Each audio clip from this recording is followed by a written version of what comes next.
right, welcome back to the podcast, everyone. So excited. We have the chef's daughter with us, From Joanne. New York. From New York. You got to say from New York. Chef's daughter from New York. It's a long handle. It's the chef's daughter from New Chef's York. daughter, NYC. I know. It is NYC. That's because And there's I'm in Connecticut. So, my parents were New Yorkers growing up. My dad was born in Brooklyn and was raised in Long Island, Great Neck. And my mom's from Manhattan. She's a New Yorker. My grandmother was from New York. My aunt was from New York.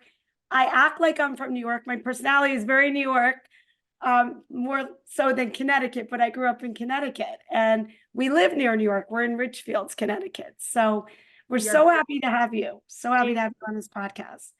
Thank you. Yeah, we want to know how you got started and who you are, a little bit about your background. Okay, well, the name, the chef's daughter, we can start with that. Why did I use that as my Instagram handle?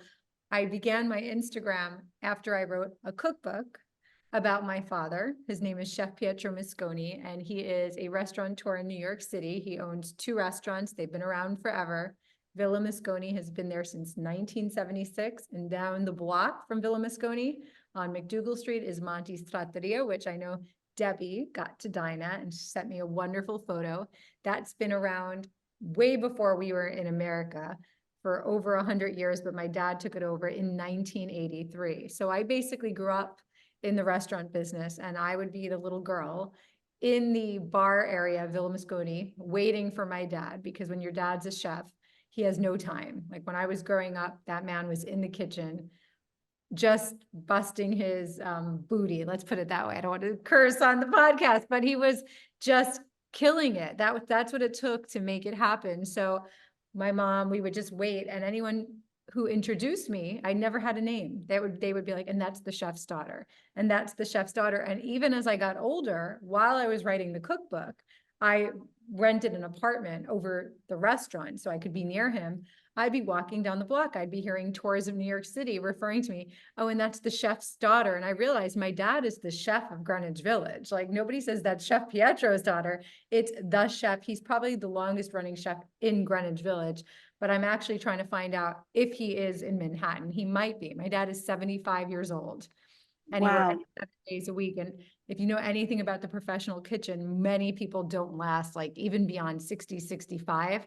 This man is still kicking at 75 years old. So I'm trying to find an older chef right now in New York. Maybe there's one. I have not met that person. So I've been the chef's daughter since I'm a baby. And it just felt like a natural Instagram handle. That's great. That's really great. And so I will say I feel like we have a lot in common because I was very close to my dad. Unfortunately, my dad passed away very young, but he was a psychiatrist and he went beyond. Like he was like the father to so many young men with substance abuse. And my dad died of a heart attack at 64 in his sleep. He was coming back from a psychiatric conference in Florida and came back, didn't feel well, and went to bed and never woke up. And I was extremely close. But what resonates with me, Giovanna, is my dad also worked very long hours because he went beyond the normal 9 to 5 or whatever the doctor does, psychiatrist. He had his doors open to everyone. I mean, his first patient he would see 5 a.m., 4:30. Wow. Some patients he saw 7 days a week. I am not kidding. He worked on weekends. We knew some of his patients, the ones that were safe. They were like family. He would have an open door policy. They could call whenever.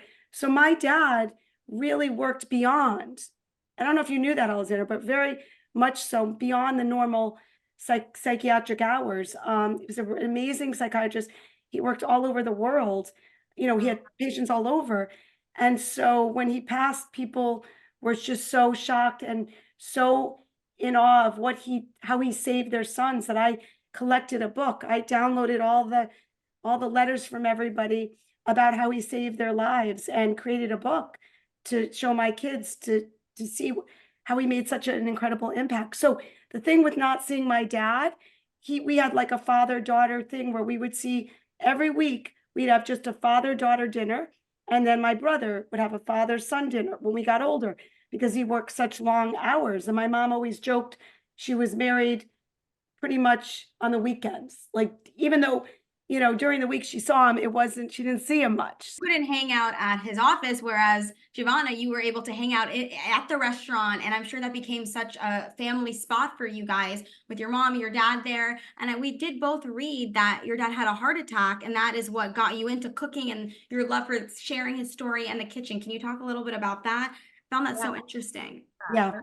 Well, my biggest fear is what you went I- through, to be honest with Mom. you, Yeah. because, my dad was 65 when he had his heart attack. And like Alexandra, I was living in Los Angeles. My family was in New York. And I feel like you could relate to this when you're long distance, Alexandra, but I got a phone call and it was East Coast. And I'm like, hold on, midnight, my brother, I love my brother, but he doesn't call me at midnight. My heart stopped. And I was like, what's this about? And that's when he relayed the news that our dad had a heart attack. He was in the hospital. Things were looking okay, but I think he just said that to keep me calm since it was really late. I wound up flying the next day to New York. He was at St. Francis Hospital in Long Island. And when I went in the room, there was like machines going off. And I remember the nurse said she has to walk out. And I had like a full-blown panic attack. I think I almost passed out. And that was the moment where I was like, oh, this could be it. Like this Right. could be the last time I just saw my dad. And he wound up coming through from whatever was happening in that room and was stable. And I decided to sleep next to him that night. And it was so odd. My father's mother, her name was Giovanna Mosconi, died of a heart attack in front of him when he earned enough money to finally bring her to the States and bring her to Brooklyn, New York. And it's in my cookbook. He literally came downstairs one morning and he was so excited to show her what he learned in school and culinary. And he saw her fallen over the sink. She had died of a heart attack in the kitchen. So it's always been in my head that we have this history. And for some reason, I don't know if you're spiritual, but I almost felt her talking to me that night. And where she was like, you have to take care of your dad. And I pretty much made a promise to God at that moment. I said, if he survives this, I am going to start changing my life. Being far away from LA caused me not to be with my family as much as I wanted to. I was a theater owner at the time. I was a playwright, producer, director. I had a theater on, I don't know where you live, Alexandra, but I was in North Hollywood, right on Lancashire Boulevard. Okay, yes, I'm right in Studio City, and my exit is Lancashire. I'm right into Universal, so I definitely know where that is. Right there. They wound up closing it. It broke my heart. Somebody took it. It was called the Avery Schreiber Playhouse. And I wound up making the decision to no longer own that theater. I relocated to New York City. And the first part was to write my dad's cookbook. And I thought this was going to be easy. I'm like, I could do this. I'm a writer. I love cooking. I showed up at the restaurant. He survived his heart attack. I helped him try to get new habits. I failed miserably because the man's still eating prosciutto and putting lots of in his mouth he shouldn't. But I started writing the book and it wasn't working out so well for me, Debbie and Alexandra, because he's a New York City chef. If you know anything about New York City restaurants, they are fast paced. I had an expectation. I learned a lot about expectations. My expectation was, oh, I'm going to show up. He's going to put his ingredients out. It's going to be this father-daughter. I kind of romanticized it experience, and it looked nothing like that. I would show up and he would be like, what do you want to do? I was like, let's do your eggplant rollatini. Okay. He'd disappear. It would be 4 hours later. I was like, where the heck did he go? Oh, he's making something downstairs. So here I am giving up my life for this. And I realized he's not respecting me in this environment. He doesn't believe this book's going to come through. So I shifted and I enrolled in culinary school. I decided to enroll in a professional culinary program. It was called the International Culinary Center, but it was the former French culinary school, which was pretty prestigious.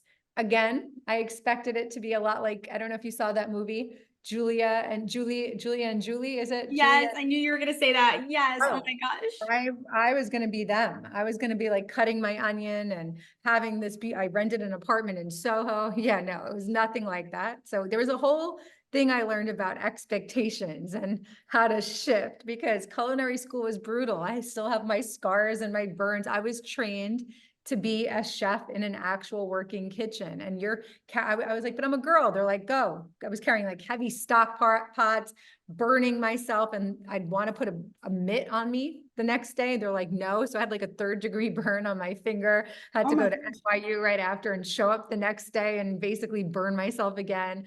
It was amazing and also really hard. And I did that at 37. So I was one of the oldest in the class, graduated, and was like, okay, I'm a professional chef now. I have skills that I never had before. I'm going to go in the kitchen and just watch him. He doesn't even have to show me. I'm going to watch him. I kind of reinvented how this was going to look.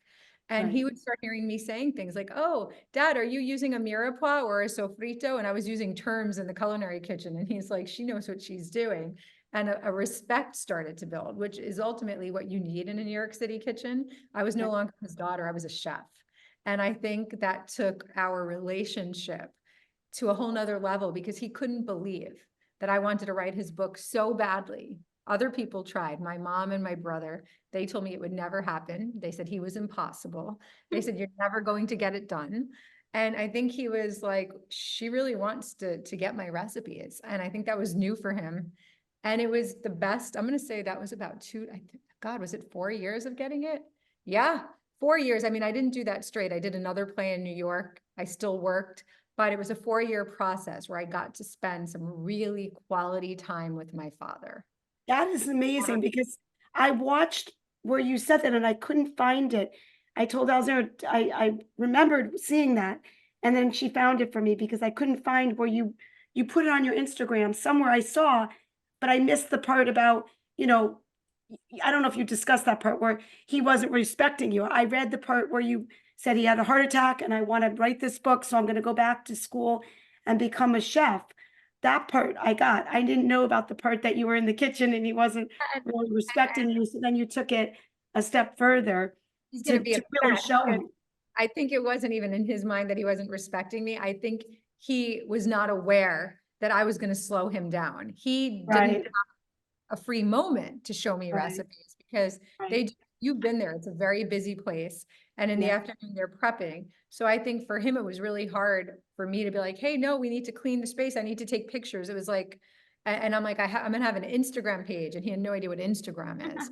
He was like, what the Right. hell is Instagram, you know? So, so it was a lesson for me on so many levels. And I love that I went to culinary school because I can create really great dishes now that I wouldn't have been able to do to the same degree had I not done that. So it's amazing what happened from me making this choice to follow And my dad. do you have an undergraduate degree in journalism? Because you said you're a Theater. writer. My undergrad is in theater. My master's Theater. is in English and theater. Okay. Yes. So English, that sorry, and theater. English and educational theater. I'm so sorry. that's And great. so long ago. Yeah. And I did it at NYU. So Oh, I that's was fab. close to the restaurant and my father was so proud. He would walk me to school and carry a loaf of Italian bread underneath his arm. I'd be mortified. And there'd be like, there's some chef feeding some guys like, you're getting too skinny. He would literally like be breaking off pieces of Italian bread and I'd like be shooing him away. I'm like, get away. He was so excited that I was going to school there. Well, you have to know that, like, I'm actually Jewish. My husband's a Catholic Italian, and he's an only child, and he has a lot of family in Europe. My husband speaks Italian and Albanian because Oh, the part of wow. Italy they come from, Calabria. His parents came from Calabria. They spoke Albanian as well, even though they're full Italian.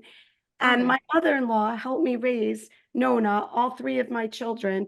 She passed away a few years ago. And when I tell you, Giovanna, I've always been like a magnet towards Italians. My best friend's Italian, Rosina. I've been friends with her since we're 14. I'm 57 now. And Vinny had the most amazing mother, and her name was Gilda Belushi. His father died when I was pregnant with Alexandra, and we had an incredible bond. She never learned to drive, and I never was a great cook.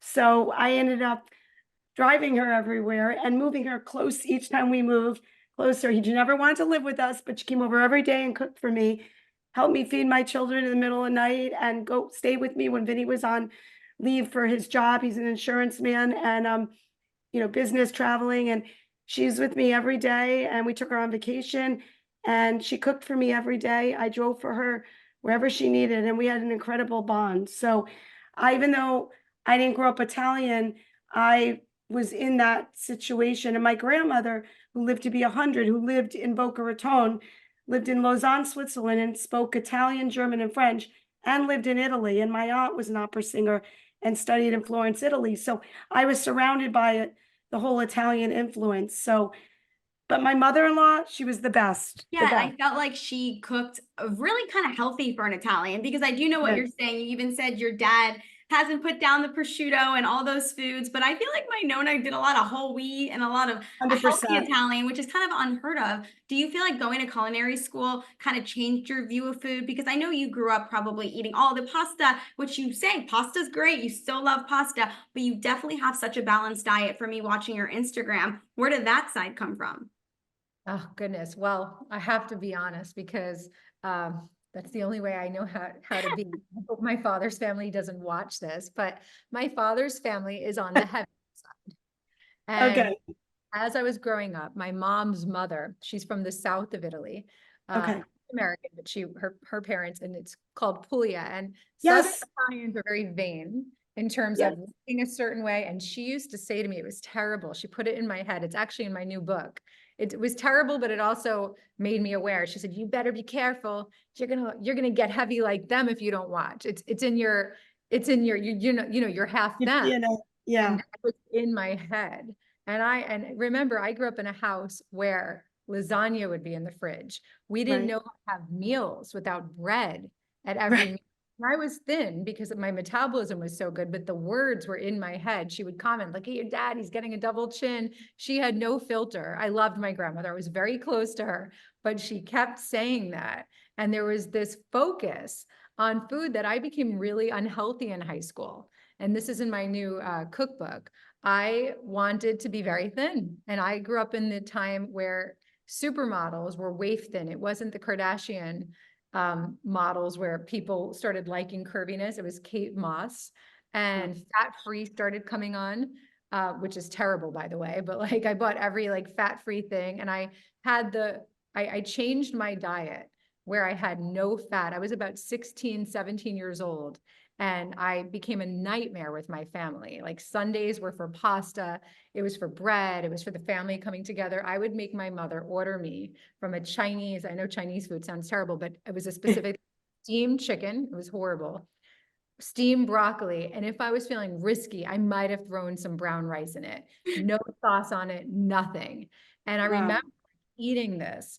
And while my family was having this beautiful spread of things, I wound up getting so skinny that it was my junior prom, and I had the smallest dress that you could buy in the store. When I put it on the day for my junior prom, my mom started screaming at me because it didn't fit. It was too big on me. And I had a friend's mom there who sewed it. And if you look at the pictures, I got to a dangerous place. I wouldn't say I had an eating disorder because Right. my family was not the type to even know that kind of term, but I'm going to say I was on the verge. Mhm. And I remember, thank God, I don't know how, because most people aren't as lucky as I am, but I remember realizing just based on how people were reacting to me that I can get into a lot of trouble. I lost my period. I had to go on birth control pills just to get it back, which was a whole, I would always tell women, don't ever get that. It caused problems for me later on in life. And I was the chef's daughter, which meant that I was constantly having to go to events, constantly being at his restaurant. Food was always going to be a part of my life. I loved food, but I was so afraid of getting fat. And when you're in that mindset of cutting out things and depriving yourself, it is so hard to start introducing things back in. So I tell people a lot that pasta isn't the enemy, but when I was a teenager, pasta, bread, everything was the enemy. My diet was so clean. I had zero joy in my life. I probably would have been a nightmare to go to dinner with. And I hope my friends don't watch this. I have friends like this, by the way, who Yeah. are like the way I was when I was a teenager, where they Right. lost joy for food. And I watch people when we're eating because I remember what I was like. And it Right. was something that I decided I never want to experience this kind of disdain, this kind of stress, this I kind of agree. anxiety around mealtime. So what I did was I started getting interested, and I was always somebody who worked out. I worked out at 13. I would steal my mom's Jane Fonda tapes. I'd steal her Raquel Welch. I wasn't allowed to be exercising. They thought it was bad for you. And when they Oh, would sleep, I'd stick it in my VCR and I'd be exercising whenever. It was crazy. But I started watching people that come to the restaurant that were thin and that were enjoying a meal and that were having a glass of wine. And then I went to Italy with family, and the kids were eating pasta and gelato every single day. And that's when my famous question started. I would start asking people, how many times a week do you eat pasta? How many times? And the Italians would look at me, not too much. I'm like, well, how much? Once a day, sometimes twice. And I was like, hold on a second. They can stay thin and they're eating pasta, a food I love. I mean, right. there's so many different kinds of pastas. They're having some meat. Yeah, they're even having a little piece of bread. Hold on, what's their secret? And why am I starving myself and I'm Right. miserable? They are also looking happy. So it became like a lifelong journey. I didn't figure this all out at once, and I'm still learning, but I learned that I could enjoy my food. I can make it like your grandmother, really, really healthy, but still enjoyable. I will tell you guys, I never have a meal that I don't enjoy. There is, I love your philosophy. Yeah, I love because you're little like me. I'm only 4'10", and I'm very petite myself. And I've never dieted. I was a figure skater, and I'm all about strength training and being strong. And I love fruits and vegetables, but I eat bread. I mean, it's silly. This bread is bad. I just eat in moderation. I've done that my whole life. And you know what? It's crazy the way our society is all about starving, and life is short, right? You have to Diet have culture. yeah, the diet culture, you have to have a balance. I mean, I We have a good also, metabolism. I watch what I eat, but I also love like a lot of the stuff, Giovanna. I follow you a lot, and I love like when you said today, I eat a ton of fruit. Like you were like today from yoga and your 5 mile walk. I'm yeah, like that too. And I well, started people making need to shakes. fuel their body. That's the thing. If you work out hard and then you deprive Right, yourself, you're never even going to have the muscle. You're actually depleting yourself and you're not giving right, your body what it needs. Because if you're going to be working out doing 5 miles, you need to replenish the sugar with fruit. You need to actually have like a protein and vegetables. And it's funny because I just feel like Giovanna's diet is maybe like this as well. Whole foods. I feel like you can't go wrong eating whole foods. If you eat all your meals, most of them cooked at home, and their whole foods and their vegetables yep, and their proteins and their fruits. I mean, that's yep, natural sugar. That's good. Like it's not, I don't know. I don't feel like it's the same as eating dessert or processed chips or whatever. Like obviously I like chips, but if you're making nice moderation. pasta from scratch or eating pasta with homemade sauce, that's still kind of like a whole food and something that you've cooked and you can portion control it. So I don't And feel like there's issues with that. I agree. And like my mother-in-law was so amazing. Like I never felt guilty. Nona would cook for us all the time. And I wrote down a lot of her recipes, but she just did it by eye. And she was so good. We had a lot of pasta. We had pasta fazool, we had, rice and beans. I mean, I really became like I loved everything. She loved it. I loved everything. And my husband being an only child, I was like her daughter. So oh, I was in awe. I never was like felt guilty after I ate. And I feel bad like for you with your mom, and you wonder, did your mom realize that was because my father was a psychiatrist, and oh my gosh, that's so hard. Like I have my master's in social work. But I just feel so bad for you that was the stem, because your dad wasn't like that. Your dad was on the chubbier side and just more like probably it was eat, my eat. mom. It was my mom's mother, my grandmother. Oh, was your mother, your grandmother? Yeah, no, my mom was always the opposite of her and saying, don't listen to her. Like Oh my gosh. my grandmother, she was always putting in my head that I had to be careful. And Got it.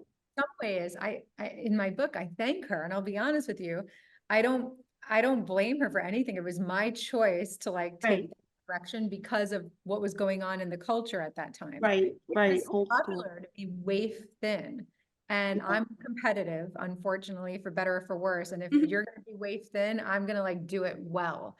Like Yeah. that's the problem with eating disorders. It attracts personalities where like we're going to be the best at this. Like I'm going to be the best dieter and in the high school, and I was, and it got me in trouble. Yeah. uh, but I will say I don't remember exactly. It was almost like a spiritual thing happened where I was like protected to really find this healthy, balanced way of eating because like, yes, I did say that today, Debbie, about the fruit. As you know, I work with Brooke Burke Yep. and her fitness menus. I don't know if you guys ever saw them on the app I've where seen I've like some PDFs and some food. Brooke and I met because I took her class, but she got interested in my Instagram and she said to me one day, I want to cook with you. And that's how our friendship all started, because I was so excited that she ate. And I was like, oh, this woman who I take her class, who has this phenomenal figure, loves to have some burrata and a piece of bread with olive oil and enjoys it. That's where our friendship began. And we started talking about a lot of the women that are in our community. And Debbie takes part in a lot of the digital meetups. Sometimes I'm so upset by the questions, like, can we eat fruit? And how much protein should we have? And how much this should we have? And everyone has got like this whole measuring thing. And I say to myself, if I were to do that, I'd go crazy. Same with me. I'm the same with Giovanna. I'm just like You you. listen to your body. I That's listen the to my best way. body. Some days I eat bread, some days I don't. I eat pretzels. I eat carbs. I eat veggies. I eat good lentils. Remember Nona? We always said lentil soup, pea soup. My husband cooks now. He took over, so he does all the homemade cooking. Lucky lady, huh? I'm very lucky. Yeah, he's a All great right. cook. But I love the way you cook, Giovanna. I mean, it was funny. You mentioned I have to come over for dinner. I want to, yes. I mean, I can't believe my grandmother lived in, I used to go to Boca all the time. I love the fact that you mentioned, Alexandra, she mentioned on the meetup, the digital meetup, which I've gone to every single one except one or two, because one I couldn't get on. Something happened. The other one I was in Sedona. I've gone since I met Brooke, I haven't missed any other than those two. I love what you said about the soup. Dad does the same thing. Vinny does the same thing. I love it. He takes all the parts of the vegetables that are not good, like the peppers that are old, and he freezes them, and then he makes a vegetable broth out of them. And then we just drain all the vegetables and just keep the liquid, and we make it with like pastina or couscous or like that, or little pastas. I love it. And I just That's a add some great hack. salt. I want to It's hear, amazing. that's like, let's get into some fun stuff. I want to hear some cooking hacks. Like for someone like me who I want to be a better cook and I want to learn, what are some of the easiest things you can make, or what are some hacks in the kitchen? Like I saw your olive oil, so I was like, I'm gonna go right out and get some great extra virgin olive oil. Yeah. But other than that, what do you tell people who are just starting out? Well, I would say first start off with toast. And I know you're going to think I'm nuts. I met a girlfriend who said she didn't even know how to make toast yet. Okay, And I'm not that bad. I'm not that bad. start off with toast and get creative. What can we do with toast? We can drizzle. My favorite little hack is to drizzle some olive oil on top of your toast. Sprinkle on some sea salt. I could eat it just like that, but if you want to take it next level, grab an avocado, fan it, spread it across it, and you have like a little midday snack. And it's just olive oil, salt, which we need. We need salt. I put salt in so much of my food and everything. So when you say hacks, are you meaning like some special, gosh, I don't know what you mean by hack. Like something that's simple that maybe people wouldn't know, like a 10-minute pasta hack where you just boil the water and then if you mix cheese or something like that. All right. So pasta is so easy to make. Pasta It's for salad. but you could literally, and this is the coolest thing about Italian cooking, all you need is 5 ingredients and you'll have a meal. So if you had, let's say, almost nothing in your house, I'm sure you have garlic. If you have fresh tomatoes, great. If not, you have a little tomato paste. I would tell you to make a little pasta. And would I tell you to eat tons of it? Nope. I put it in my book. The perfect amount of pasta is like a little mold like this. That's why Italians eat pasta every day. So you wouldn't be making the whole package like Americans do and stick it in the pot, because now that's when we gain weight from pasta. But a little bit gets made properly will satisfy you. So what I would just suggest is to saute a little olive oil with some garlic. And then you can add some tomatoes. If you have fresh herbs like fresh basil, fresh thyme, fresh oregano, whatever you have, put it in there, allow it to simmer. Here's my hack. Once you put your pasta in the water, the magic comes from that pasta water. So it's really important that you salt your pasta water really well. That helps the pasta from not sticking. But then what happens is all that beautiful stuff in the pastas, in the water. You take out the water like a ladle and you finish cooking your pasta with the garlic, the olive oil, and the tomato. And I do this on Instagram all the time. I add the water and you flip it. This becomes a natural cream. You don't need to add cream or anything or anything like that. The water makes it like night. You ever have a pasta where it feels like the sauce is thick? Yes. Yeah. Pasta, it's pasta water. So don't add any unnecessary cream or butter. Butter. Right. Butter, some butter. You add that pasta water and it takes your dish a whole nother level. I do it on Instagram a lot. I'll do it when you guys post this so we can have a little reference, but it's something that I watched people not do. And it's literally takes a pasta dish from something magical. That's how Italians do it in Italy. And that's why they're not adding all the crap we add in America. Right. It's much healthier. Like, because my other daughter, Olivia, did a semester this year in Rome, and we went to visit her. She did a whole semester. She goes to school in New York City at Pace University. wow. And she's graduating this next week. She's graduating next week because I have 3 kids. So we have a son too. So Olivia said, Mom, oh my gosh, I just feel like it's so much healthier. You know, I feel because she has like some kind of stomach issues and she had no issues with the cooking in Rome and just being in Europe. It's different. It's more wholesome. You know, we went to some of the best restaurants. Yeah, And- if they're using dried pasta, they're slowly drying it. I can tell you, like the American brands and versus the Italian brands are very different. And in Rome, where she is, I'll be there next week. There's 4 major pastas. We have them here. One of them is carbonara. You ever have spaghetti? Yep. Yep. Yes. In America, it's very common for us to add cream in our carbonara. Right. In Italy, this is a big, big no-no. They would never add cream. They would be like flipping you off and stuff. They use that pasta water I just told you about to make the carbonara have that creamy sauce with the eggs. So carbonara is really actually not that bad for you. Wow. All it is guanciale, which is amazing, by the way, which is kind of bad for you, but they just put a little bit. Eggs, pepper, pasta water, pecorino cheese, period. Basta. Wow. That's it. We're not adding so many different stuff. So most Italian recipes could be done with 5 ingredients. And if you want to know some essential ones to have in your kitchen at all times, olive oil, lemon, garlic, fresh herbs, I can create magic with those ingredients. Right. So great. Do you feel that like certain pastas are better? Like, do you believe in the fact like some pastas like whole grain versus whole wheat, or do you think pasta is pasta? What's your Well, feeling on that? I probably think that the whole wheat is probably better, but I go by the philosophy, am I going to enjoy it as Right. much personally? No. So when I'm eating pasta and when I'm eating bread, I tend to eat what I like because for me, it's a time to indulge and I don't feel guilty because I don't eat a lot of it. I'm not Right. going for second, third portions. I'm having that small portion. Here's a little trick. If you're going to an Italian restaurant in America, never, ever, ever order just a plate of pasta as your meal. Right. Your first course. Like in Italy, they have many courses. So you would say dividiamo in Italy, which means we're going to split it. My Mhm. husband and I never have our own pasta.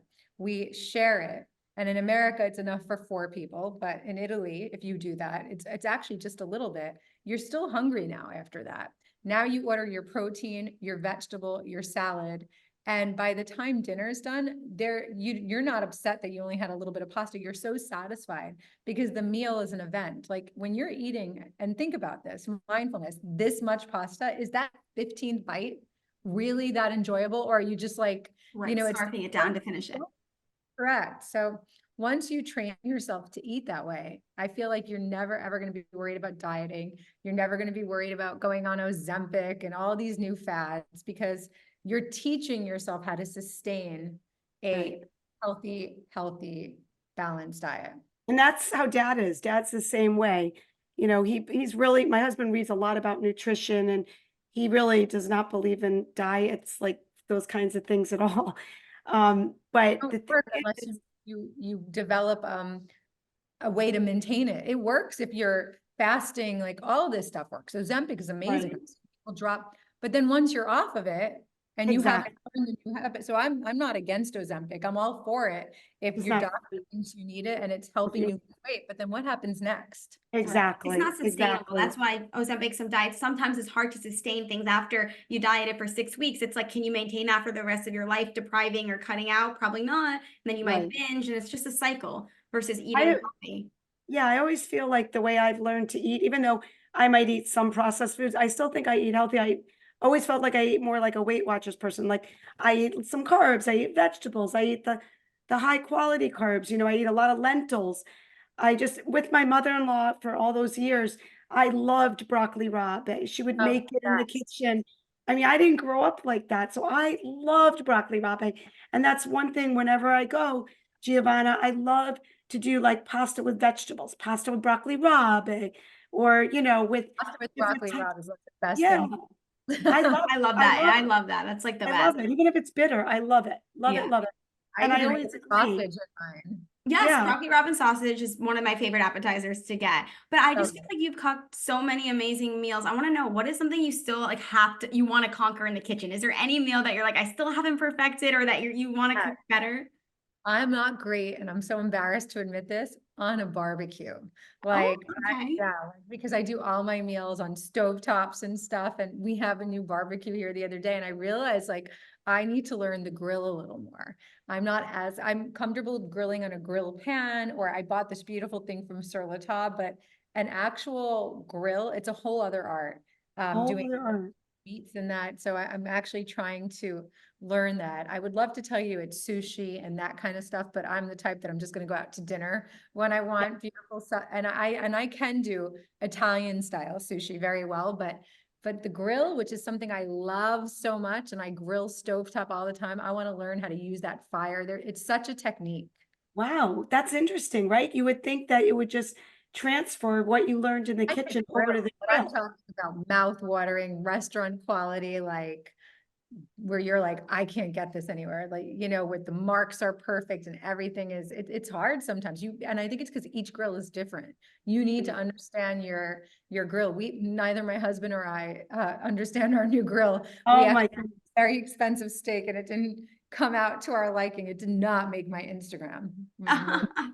So Do some you, don't make the Instagram, some recipes don't make it. I don't show the mistakes people know. I'm kidding. I do. But do you find, Giovanna, that it's hard sometimes to go out to restaurants when you are a chef and you grew up in this type of family, with your father being the forefront of the cooking? Is it it's so difficult? funny that you asked that. I'm laughing because my friends in LA, they don't think I'm a snob as a person, but they do think I found out the other day, they're like, well, you're a bit snobby when you go out to eat. I was stunned because I'm like, I feel like I'm a very polite person. They're like, oh yeah, you're polite, but we see all the little fork. It's very hard for me to eat Italian food out. I have Okay, favorite restaurants in LA. Boca Raton, God bless them. They have more steakhouses than I anyone. know. But I'm struggling here finding good Italian. Like my husband and I went to have Italian food on Saturday night and he said, stop it. It's not that bad. And I cooked on Sunday. And then he even said, it's hard for us to go out to eat. So we're actually trying a new place tonight after your podcast. So it's hard because in Boca, where I am, America in general, they put way too much salt in food. You don't want to I put your agree. salt after the sauces. You don't need all that sauce. You I don't agree. want the sauce to upstage the pasta. So you Mhm. come, you're like, wait, hold on. And like a lack of technique and I think, I don't even want to say lack of technique, but maybe a lot of chefs haven't traveled to Italy or didn't grow up in an Italian family. So they Right. don't have the palate that I grew up with, which is a lot like your nonna, which Yeah. was very simple. Mhm. It's so true. You don't need to, they think the more butter, the more oil, the more everything is gonna make that. I like stuff where I can add my own salt. So even like with Vinny's soup, I'll add my own seasoned salt at the end. I don't like, not because I'm worried about calories, I don't like all that salt and sauce and butter. And even though the carbonara, I did not know that in Italy, that's why I never ordered it. I know what it is. I've tried it, but I never eat that. I don't like things with cream. What my is nice like meal. a safe go-to pasta dish then, would you say, Giovanna? If you're out, like what is something that maybe they can't mess up or that you might enjoy more than the others? Because like you said, if the carbonara is made wrong, it's different than in Italy. So, or is it just that if you go to a true authentic Italian, it's Also all hard. good? They can mess up anything here. No, I see. I I believe stop that. it. You're right. You're right, God, no, I'm kidding. what don't they, what would be the least Like likely what's a thing? safe option then? Pasta Well, and I was gonna say butter. clams, but no, even clams. And No. I've been more disappointed with clams, you know, in the pasta, linguine and clams, where there's so much butter. It's like, I want to You taste the put clam butter in the eating and clams. I want to taste the herbs. I want to taste the Oh, spices. That's what I learned from my husband. He can make anything delicious by just how he spices it up. You know what I mean, Giovanna? Like, that's yeah. a good cook. Yeah, I would say you're pretty safe if you do like a pasta with butter sauce. They'll get that. They'll get that good. Like, That's true. you know, when the Yeah. kids order like pasta with butter and then they put Parmesan cheese like on top, the Parmigiano, like, okay, we're gonna like it if it's Yeah. got, Or but tomato sauce, right, Giovanna? If you just get tomato sauce. yeah, maybe. Maybe If yeah, that one I don't know. no, I'm so bad. I'm so bad. You know, it's tough. It's really, really hard. And I'll also tell you this, restaurants are hard because they don't always have the time to Mhm. do what I said, ladling the water, making sure the pasta gets coated. I brought a waiter from Boca Raton. He was not a chef, but you know how some people have gaydar? I have Yeah. chef. I don't know why, but I meet people, I start talking. I'm like, this kid was 23 years old. He was from Rome and he was our waiter. My husband's like, what are you doing? I'm like, I'm inviting him to our kitchen. He knows how to make pasta alla guanciale. He knows how to make all these pastas from Rome. You should have seen this kid. He's cute, Alexandra. I mean, Oh, I saw him in your kitchen. You guys should. Yeah, no, should I eat. told her he was cute. I told you at the workout. I He's was like, I cute. saw that And he's chef. 6 and single. and he can cook. And I Yeah. told him, if he ever wanted to open up a restaurant, I would back him up. But you have to see what he did to make this pasta good. Only was it 4 ingredients? It was his technique. It was the precision. It was the patience, the love. He waited for things to happen. I was blown away. I've seen Michelin star chefs make the same dish he made. He did it better. And then afterwards, I was like, who taught you this? He's like, my nonna. I've been making it since I'm 4 years old. So it's these generational dishes where you Right. don't actually have to stray too far away to make it good. It's like your grandmother's been making it forever and you took the time to learn it. That's all it really is, taking the time to get interested in what your grandmother is doing and then bringing it into your own kitchen because those grandmas know. Yeah. Those are the true chefs. Does your husband have a favorite meal you cook? I gotta know, what's his favorite? He loves when I make that sausage, broccoli, rabe, and orecchiette. He also loves when I make this dish called strozzopreti. Do you guys know what strozzopreti is? So Is it's that when the cheese with the wheel, the stracciatella with the wheel? Nope. when you take 2 fettuccine and then you take your hands and you roll it so it becomes like a thick strand of pasta. And we do it with pancetta. We do a little pancetta. We do add a little cream. It's a Northern Italian recipe, a drop, a little butter, and then we put arugula in it. And then you put cheese on top, very decadent. It's very beautiful. So we do that when we want to indulge. And I would also say he loves my pesto sauce. I've gotten creative with pesto because you guys might know pesto as basil and pine nuts, but that's only one pesto. That's pesto from Genoa. Mhm. In Oh, different parts of Italy, there's different ways to make pesto. So this is a hack, Alexandra. If you have arugula, you can make pesto with arugula. Oh. In Sicily, they make pesto with pistachio nuts, which is absolutely out of this world. A pistachio nut based pesto with some basil, some mint, some parsley. So there's so many different options when you get to know Italian cooking because there's 20 regions and each region does something different. So your daughter can even tell you when she was in Rome. If she traveled from Rome to Tuscany, the food changes. You Yeah. travel from Tuscany to Amalfi Coast, the food changes. So yeah. Yeah, I've been to Amalfi. I love That's Amalfi. so amazing. Is this in your cookbook? Because now I need this book. I mean, this is true I'm Italian gonna cooking. you guys send me your address. I'm going to send you the cookbook I wrote for my dad. I would Yeah. love to see that. Oh my God, Vinny and I will I use would it. love that. Definitely, Sure. definitely. Well, The before new we, book is not out. It is I was called gonna say, let's hear that. What's it called? Pasta Skinny. Pasta And skinny. Oh my God, I love that. the first tagline, I don't know if I'm going to stay with this, was eat like you're in Italy, live like you're in Malibu, because it was embracing my health and wellness stuff with this kind of eating. I got very sick of women dieting And I'll tell you one last story. I feel like I talk too much, but No, this is great. okay, so the book, I will say the seed was planted when I had a dinner party. I did this beautiful dinner party in Malibu, California. I worked my butt off. I made homemade agnolotti. Have you ever had agnolotti? Mhm. Agnolotti is something from Piemonte. I stuffed it with veal and you serve it with the butter sage sauce. That was only my first course. My second course was an osso buco. So this was like a very big meal. Well, the women came and they sat, and I'll never forget this. They looked at my agnolotti like it was like the worst thing they've ever seen. And I'm like, do they know what it takes to make that? I was like, what's going on? They're like, well, this is pasta. It was one of my first experiences in LA. I'm like, uh-huh.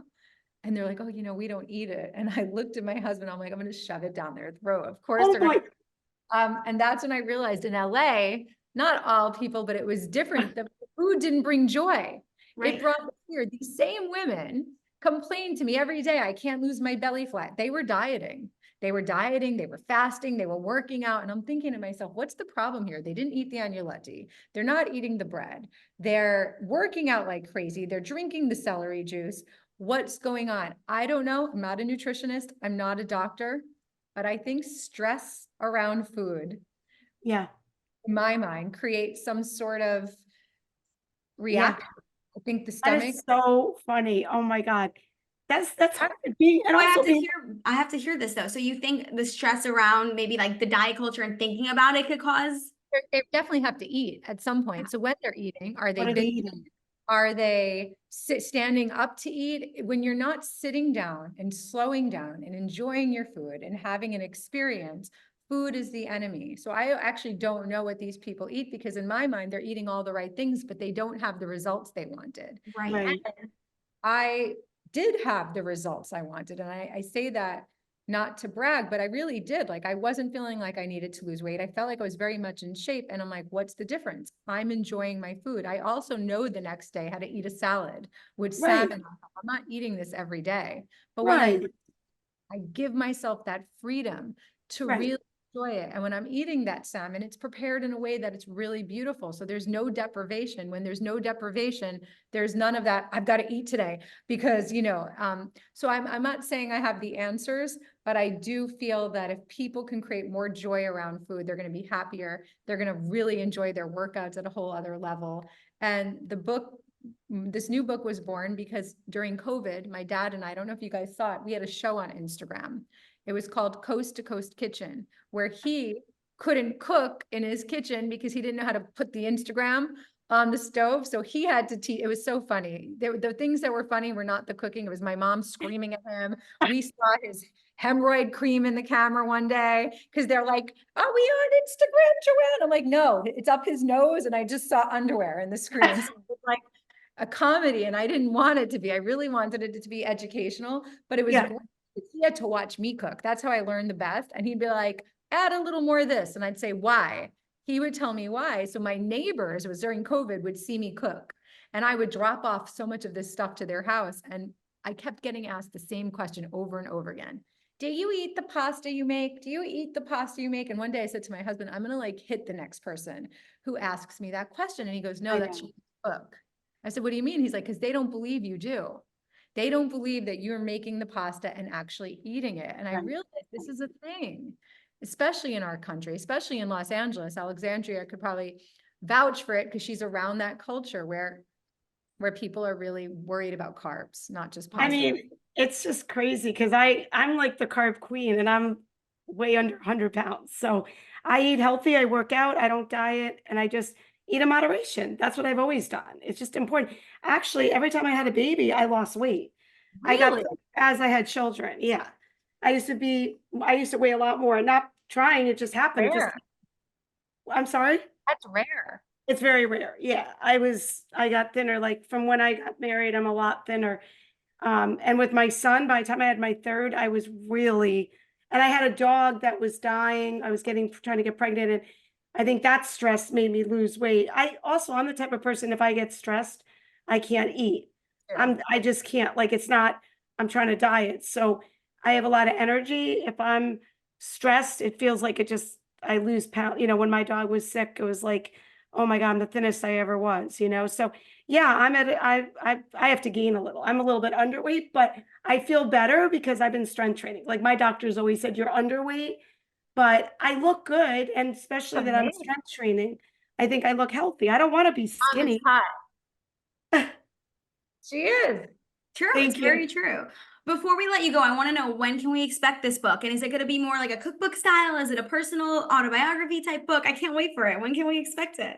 There's 20 chapters before the actual recipes. It's being edited right now. I have chapters like how to rock your bikini and kiss on both sides of the cheek. So it's really like Oh, in I a love la it. Dolce Vita style. And it's not about being skinny by any means. That's not what this No. book is about.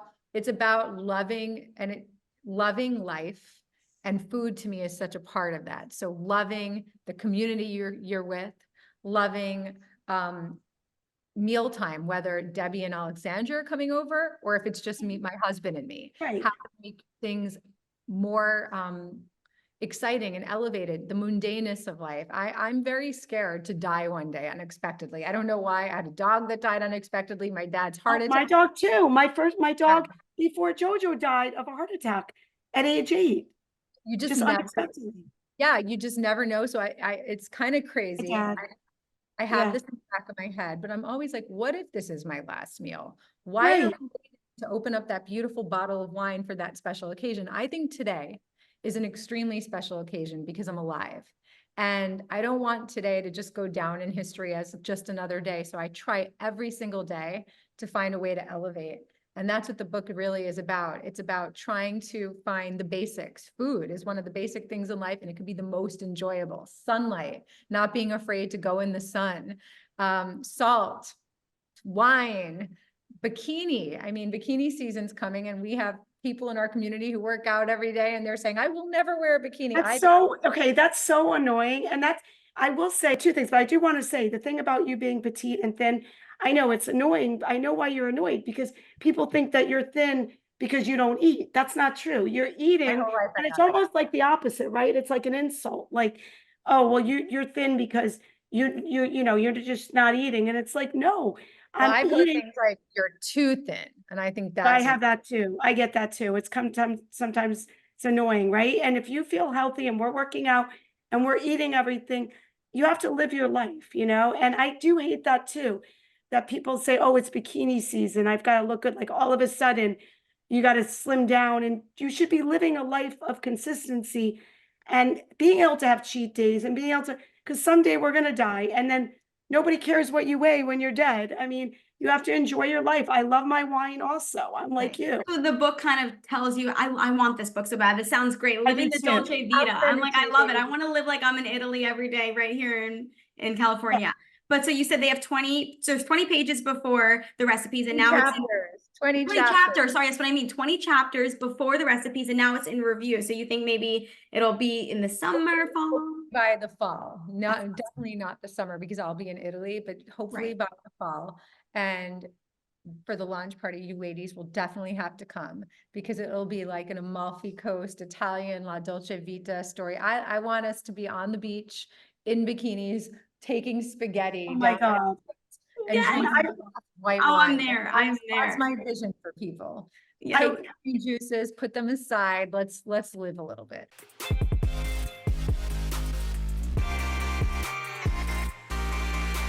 This has been so amazing. Before we let you go, where can everyone find you, find your cookbooks, your upcoming book? Let the people know. They can find me on my website, thechefsdaughter.nyc.